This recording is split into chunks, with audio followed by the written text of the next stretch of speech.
All right, I'm just getting things together here. Thank you so much for joining me. If you're with us or if you're in the future watching this, I appreciate you. I am just going to be going over a few things regarding underexposed photos. What's going on, everybody? My name is Pablo Ortega, and I am doing another live edit today. I am dealing with a few photos that were underexposed from a recent wedding that I just shot. So I want to go through and kind of show you guys what I do with the underexposed images and what I consider a usable image versus a non-usable image. We will be looking at this one. These two photos are going to be the main photos. This is the main one that I really want to work on because, as you can see, the before is super dark, the after actually looks very deliverable, and I didn't have too much noise. I didn't have too many issues that would make me not want to give this to a client. So let's go ahead and hop right into it then.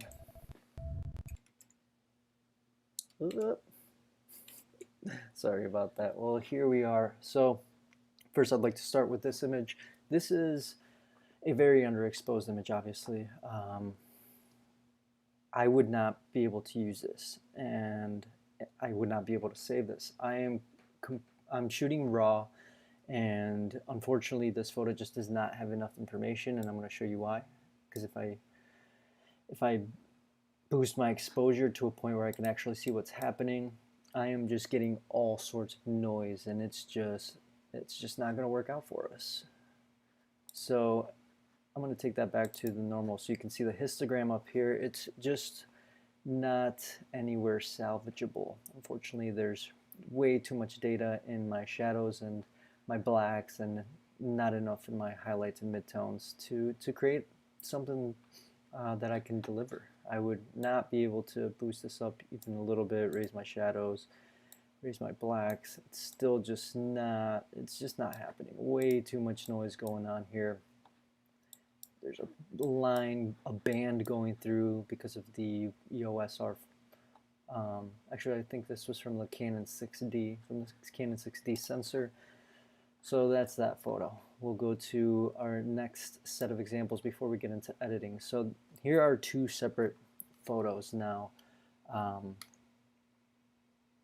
This particular photo, no flash was added. On this photo, I have just enough fill to give the dress a boost. So the reason I like to always have an on-camera flash is because of this. I pointed the flash straight up and I got this shot. And yeah, you can see a little bit of light from the flash up there, but it is much better than getting this. So looking at this image, if I wanted to adjust it, I would bring my exposure all the way up. My highlights would stay where they're at because we're already blowing everything out, unfortunately. You can see this histogram is all over the place. I mean, even if I try to white balance this, which I know this windowsill is white, it's a little too white. Put this up, and yeah, I mean, there's just no saving this. There's just way too much information there. So, I'm sorry, there's just not enough information here. You can see it's not bad. You can see the detail, you can see its dress, you can see it's supposed to be white, but look at all that noise. It's just not something that I can work with, even with noise reduction, which I would never go past 30. It's still just not a usable image for me. I'm not happy with it. I think you could do some serious editing, but it would take way too long, and you're just not gonna be able to move fast through your workflow if you're working with just images like this. So it's nice to have that little fill. I can boost this up a little bit. I still want my highlights to be up because I want that window to be washed out a little bit. Put my shadows down, my blacks down. I do want this exposed properly. I'm sorry, I want this to have the proper white balance. It's a little too white because of the flash there. And as you can see, not as much noise as the initial photo, and actually a photo that may be usable. Here all the colors are muddy and washed out, and it's just not going to work. So tip number one, carry a flash with you, use it. Here's another image. This is a very dark image. it's super important that you shoot in RAW when you're shooting, at least for me, because I do run into some issues um, where I do need to really push the boundaries on a photo to get it back. So let's see what we can do with this one.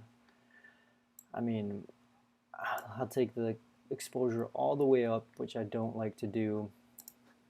I come and grab some white balance out of a neutral area. We're already starting to get something that's clear, that you can see what's happening. Would I deliver this? Probably not. Maybe it's something that I would show to a client. Obviously, this is something that they will not be able to print and have a large canvas or anything like that because of how much noise there is. Now, if you're just going to post this online, it's salvageable to that extent where you will be able to show your friends on a phone or on smaller screens, because it will not, all the noise will not show as much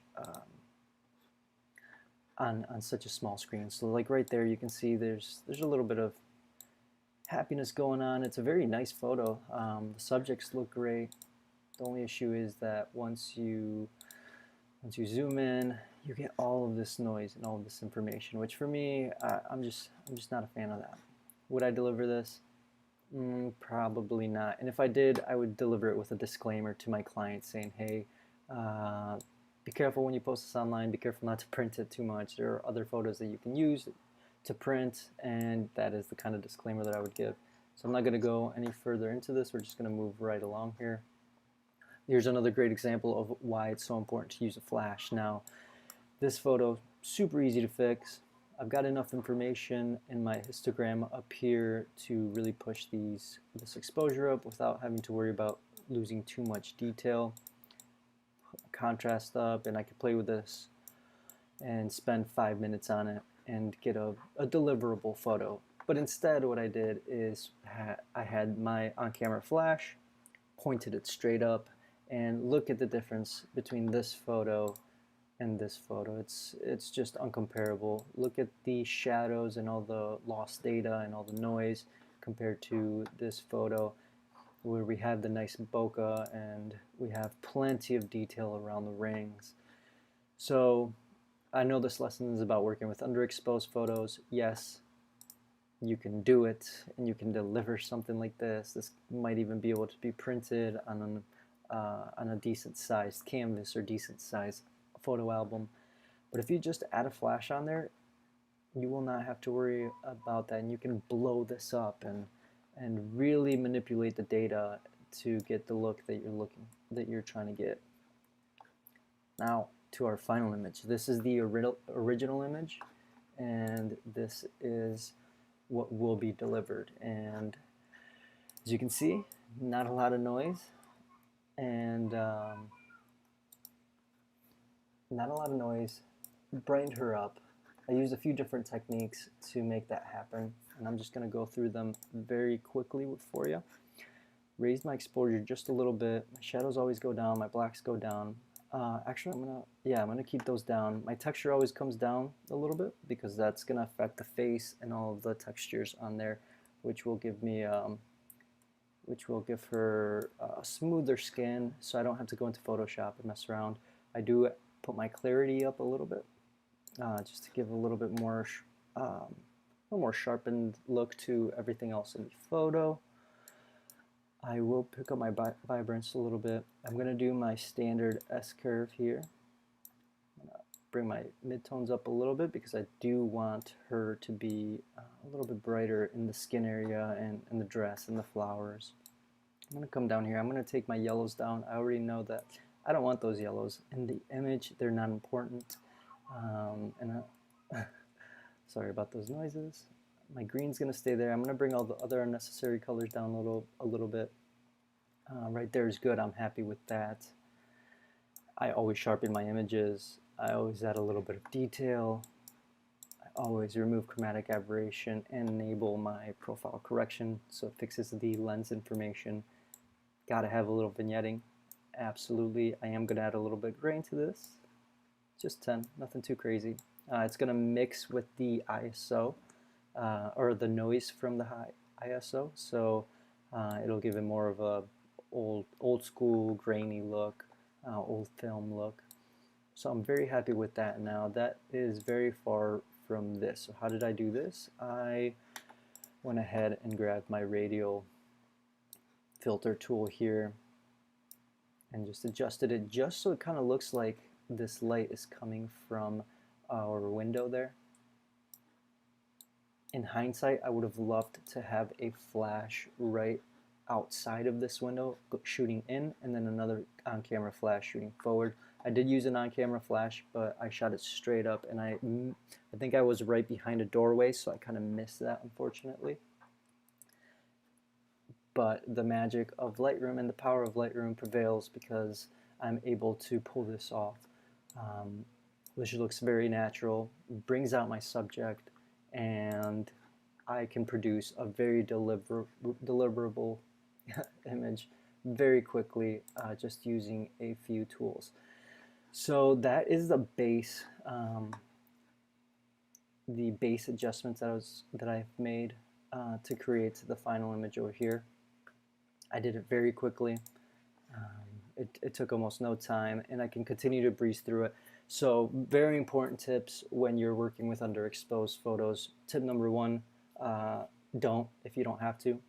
Get an on-camera flash, shoot it up if you have to, shoot it off a wall. They make some very cheap on-camera flashes that work. I started out with the Young Nuos. I think they're N60s or something like that.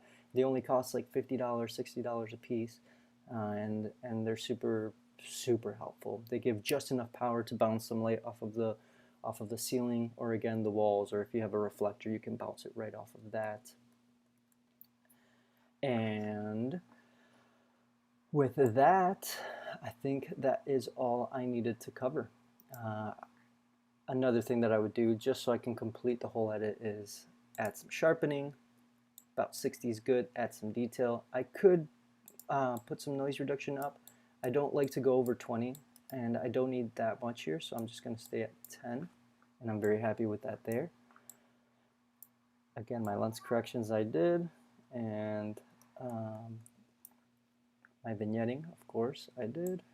And I'm just checking to make sure I didn't miss anything. And you know what? The one thing I did miss that's super important, especially with underexposed photos, you got to remember, you have to think to yourself, what makes this image, what's important in this image? Obviously here it's the bride, and she's looking out of the window, she's thinking about the rest of her day.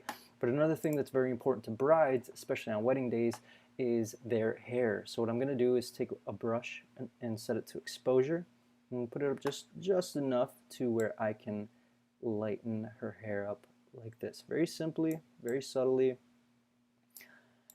What this is doing is bringing out the details in her hair, which brides work very hard to get. Sometimes they pay more money on that than they do on their cake and other important aspects of the wedding. So it's super important to remember of these little details. If her ring was sticking out over here in front of her bouquet, obviously I'd like to brighten that up a little bit. The necklace is obviously going to stay brightened up already because of the way the photo is composed and because her hair is not covering it. So all in all, a great image, and I went from this to this in only a matter of a few minutes with a very quick workflow. I'm very happy with it. This one's deliverable, and this is an image that you will be able to print on a bigger canvas because there is so much information. So with that, I will be signing off. I hope that that helped you a little bit. I hope that you were able to learn something. Ooh, yeah. Well, oh, sorry about that. But let me get rid of that. But yes, so that's how you work with underexposed images. That's how you bring them back to life.